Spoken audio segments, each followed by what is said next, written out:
Banyak sih penyakit-penyakit yang bikin orang tua itu jadi malamnya susah tidur, paginya otomatis dia akan ngantuk gitu. Jadi jamnya terbalik gitu. Atau memang mungkin mengalami gangguan-gangguan psikologis, bisa depresi, atau mungkin udah kena demensia, Alzheimer gitu.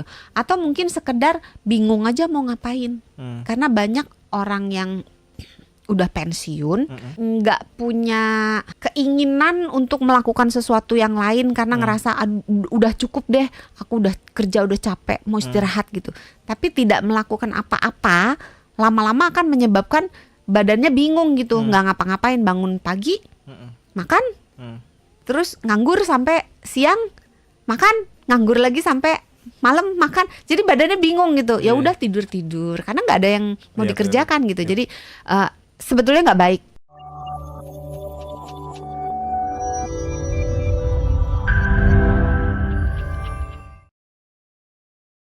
Kalau itu kan dari tadi saya ngedengerin soal Gen Z. Nah kalau saya generasi yang tua, aduh jadi kesebut juga kan, senior, generasi boomer tuh kalau kata Pak Hamdan, itu bisa juga nggak ngalamin yang namanya jam koma? Ya, sebetulnya ya itu tadi kembali lagi ke segmen 1, jam koma itu kan sebetulnya hanya sekumpulan gejala-gejala yang diviralkan dengan istilah sebagai jam koma. Nah, gejala-gejala ini bisa kemana-mana.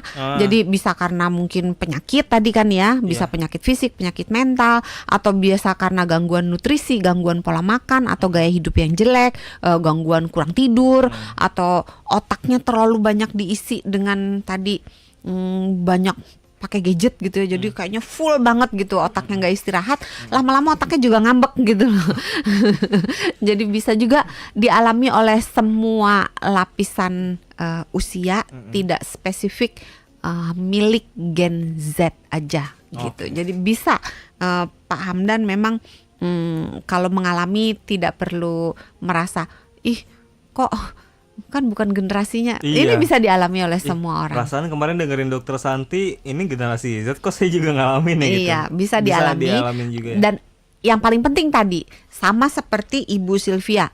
Jadi dicari sumber permasalahannya. Kenapa? Kalau misalnya karena gangguan tidur, kurang tidur, ya tidurnya dibereskan. Kalau misalnya karena gangguan makan, ya makannya dibereskan. Kalau tadi kan yang disebut itu kekurangan zat gizi. Tapi kelebihan zat gizi tertentu juga bisa bikin jam koma. Terus juga kayak kelebihan kafein juga bisa kelebihan juga kafein, kelebihan gula, kelebihan karbohidrat yang jenis sederhana. Kalau kita makan misalnya makan sering ya, kalau kita makan itu nasi lauknya karbohidrat. Nasi lauknya mie goreng. Ya kan, coba nggak mungkin lah nggak ada tuh yang nggak pernah, saya aja pernah gitu kan.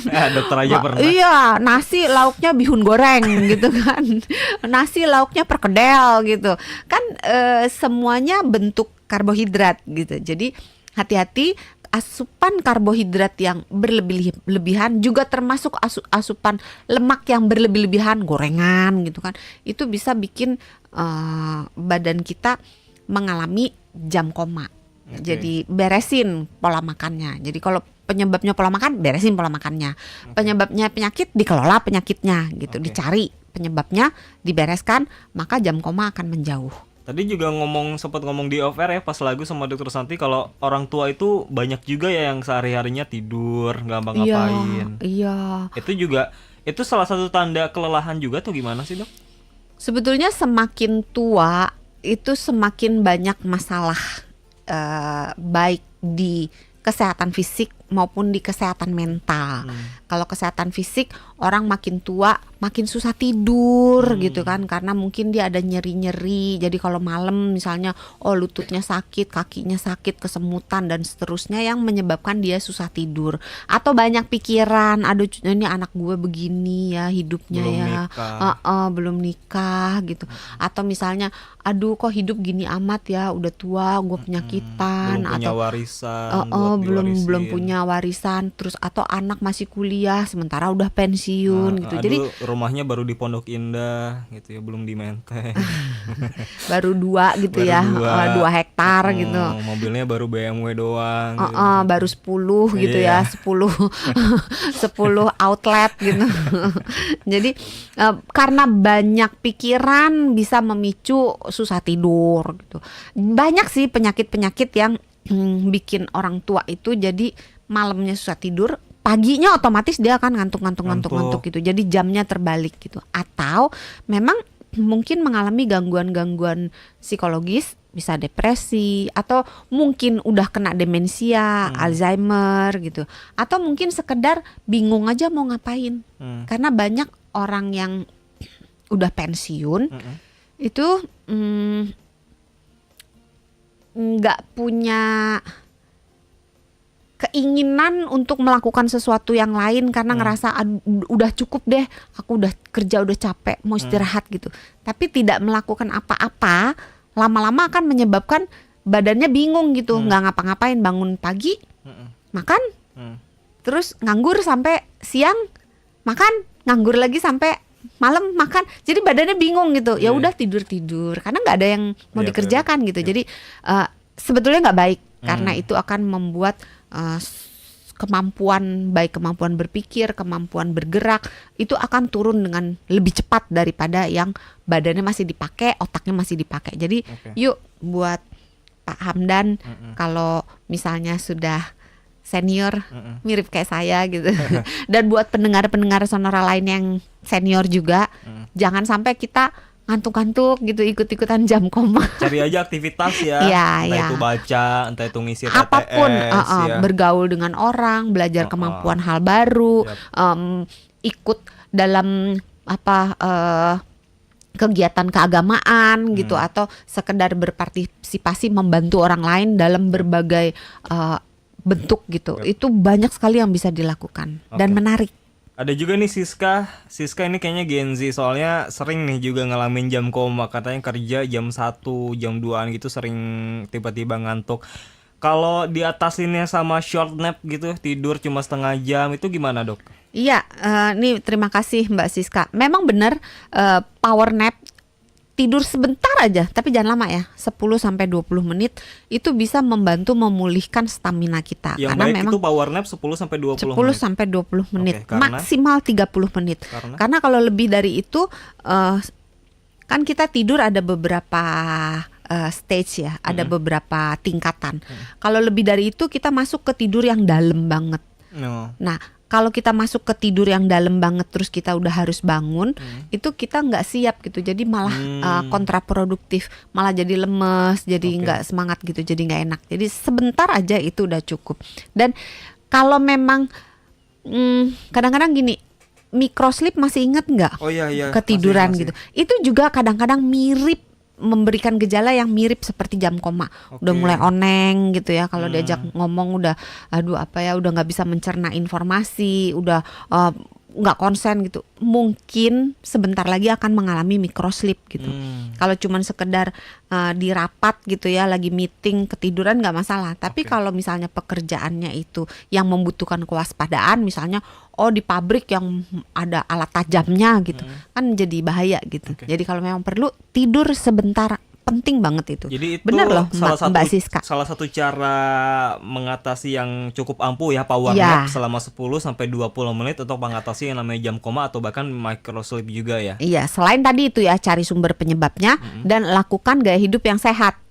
Biasalah ya, makan yang benar, jangan cuma tinggi karbohidrat tapi komplit, seimbang. Terus tidur harus cukup, kualitas, kuantitas. Terus olahraga, banyak bergerak, sama jangan stres. Nah, ngomongin olahraga nih, ada Dimas, ada teknik meditasi nggak atau relaksasi yang bisa ngebantu supaya nggak sering lelah? Iya, terima kasih Mas Dimas. Kalau lelah, kembali lagi cari tahu kenapa lelah. Apakah lelahnya itu karena gangguan fisik, atau lelah karena gangguan mental, atau lelah memang lelah yang normal. Karena orang kalau misalnya dikasih kerjaan banyak banget, itu kan otomatis kan lelah. Ya kan, misalnya kayak waktu konser deh kemarin, Sonora festival ya. Itu kan pasti kru bakalan kecapean kan. Nah, Asli. normal gitu, Normal. lelah yang normal karena beban pekerjaan yang meningkat pada saat itu. Jadi dicari dulu Mas Dimas. Jadi jangan penyebabnya. langsung main yoga aja deh atau relaksasi aja deh, Iya, jangan ya. Jadi iya. cari tahu dulu ya apa. Iya, kalau cuman untuk pertolongan pertama boleh. Boleh. Tapi kalau seandainya udah yoga berapa lama, kok nggak ada perubahan ya? Cari tahu, jangan-jangan ternyata diabetes. Diabetes sekarang itu nyerang makin muda. Pasien-pasien Iya, diabetes itu, ya ampun, sekarang anak SD, SMP ya udah ampun. diabetes, dan diabetesnya yang tipe 2 bukan tipe Aduh, 1. ya ampun. Kalau dulu kan masih kecil biasanya tipe 1 yang memang karena ada gangguan di pankreasnya, memang ada penyakit dalam tanda kutip yang menyebabkan tubuhnya kekurangan insulin atau insulinnya tidak bisa bekerja dengan baik. Tapi kalau udah tua dulu ya, kalau udah berumur, udah senior itu tipe 2. Tapi sekarang anak-anak kecil tipe 2 karena gangguan pola makan, kurang aktivitas, makannya demennya yang manis-manis. Coba sekarang. Iya. Es teh di mana-mana, es teh manis Bener. tuh kan Depan kantor juga berkeliaran. ada ST tuh. Ya ampun, itu jarak 3 meter, 4 meter udah Ya ada ampun, lagi ya tukang es teh ampun. yang lain lagi gitu kan. Belum tukang es krim gitu kan, outlet es Iya, krim di benar. mana-mana. Belum minuman-minuman kekinian gitu. Iya tuh ya. Jadi memang banyak sekali godaan-godaan itu baru dari minuman. Belum segala donat, segala cookies, segala biskuit, makanan-makanan yang banyak gulanya tuh bertebaran.